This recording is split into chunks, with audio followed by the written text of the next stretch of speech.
বিয়ের 7-8 মাস পরের ঘটনা। অফিস থেকে বাড়ি ফিরে এসে দেখছি ছোট পিসিমা এসেছে।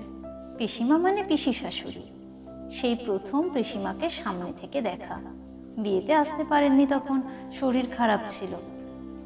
আমি বাড়ি ঢুকতেই আমার শাশুড়ি মা বললেন, বৌমা, উনি হলেন তোমার ছোট পিসিমা। আমি প্রণাম করতে উনি বললেন, অফিস থেকে ফিরলে বুঝি? হ্যাঁ পিসিমা। প্রতিদিন এই টাইমেই ফেরো? হ্যাঁ। আমি আরো কিছু বলতে যাব, আমার শাশুড়ি মা বললেন, সবে তো ফিরলে, একটু রেস্ট করো, পরে গল্প করবে ক্ষণ। আমি নিজের রুমে চলে যেতেই আমার শাশুড়ি মা পিসি শাশুড়ির সাথে গল্প করতে শুরু করলেন। ততক্ষণে আমার হাজবেন্ড ফিরে গেছে। ও আমার থেকে ঘন্টাখানেক আগেই ফেরে। আমি ফ্রেশ হয়ে একটু রেস্ট করি, তারপর আমার হাজবেন্ড 1 কাপ চা আমাকে নিয়ে এসে দেয়। প্রতিদিন এটাই ওর রুটিন। ও ফিরলে আমার শাশুড়ি মা তখন চা করে দেয় ওকে। আমি যেহেতু পরে ফিরি, তাই আমাকে চাটা ওই দেয়। চা করে যখন আমার জন্য নিয়ে আসছিল, পিসিমার চোখে পড়ে এই ব্যাপারটা। তখন কিছু বলেননি উনি। ঘটনাটা ঘটলো আরো একটু পরে। রাতের রান্নাটা আমরাই করি, মানে আমি আর আমার হাজবেন্ড। তরকারি বলতে সেদিন ছিল পনিরের তরকারি আর ছোলার ডাল। সেটা তখন রান্না হয়ে গেছে, লুচি হবে। আমার হাজবেন্ড লুচি বেলে দিচ্ছে আর আমি ভাজছি একটা একটা করে। সেই মুহূর্তেই পিসিমা রান্নাঘরে। এই দৃশ্য দেখে চোখ বড় বড় করে বলে, হ্যাঁ রে অর্ক, বিয়ে করে তো মেয়েলি কাজ অনেক শিখে নিয়েছিস। বউকে চা করে খাওয়ানো, বউকে রান্নার কাজে হেল্প করা, অফিস থেকে ফিরে তো রেস্ট পাস না একটু। বউ বললে তো শুনতেই হবে, যতই হোক চাকরি করা বউ তো।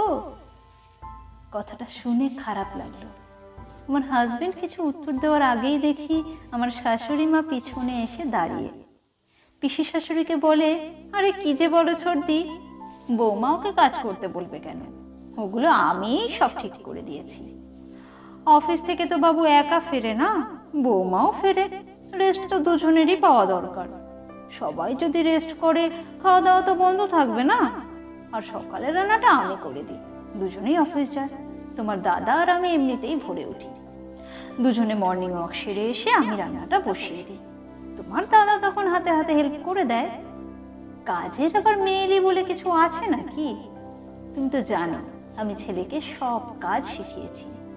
তোমার দাদাও তখন কত কাজ করে দিত, এখনো তাই করে। কাজ কাজই। সংসারের সুখ শান্তি বজায় থাকে পরস্পরকে সহযোগিতা ও ভালোবাসার মাধ্যমে। দুজন যদি দুজনকে না দেখে, দুজনের ভালো মন্দ না বোঝে, তাহলে বুঝবে কে? তাই ওরা ওদের মতো কাজ করুক, আমরা এখানে দাঁড়িয়ে থেকে কি করব? চলো বরং বাবুর বিয়ের ছবিগুলো তোমাকে দেখাই। কথাগুলো শুনে পিসিমার মুখটা কেমন ফ্যাকাশে হয়ে গিয়েছিল। রান্নাঘর থেকে বেরিয়ে যাওয়ার সময় পিসিমার একটা কথা কানে এলো, বৌদি, এতটা লাই দিও না, আশকারা পেয়ে গেলে মাথায় চড়ে বসবে। নিজের ছেলের কথাটাও ভাবো। আমার শাশুড়ি তখন হাসতে হাসতে বেশ জোরে জোরেই বললেন, ওরা এখনকার ছেলে মেয়ে, ভালো মন্দ বিচার করার ক্ষমতা ওদের আছে। আমি আমার মতো করে চালাতে চাইলেও চলবে না। সময় বদলেছে, তাই ওদের জীবনযাত্রার সঙ্গে আমাদেরই অ্যাডজাস্ট করতে হবে। আর তা না পারলে সমস্যা বাঁধবে। নিজেদের আধুনিক হতে হবে আরো। পুরনো রীতিনীতির সঙ্গে ওদের মেলালে আর চলবে না।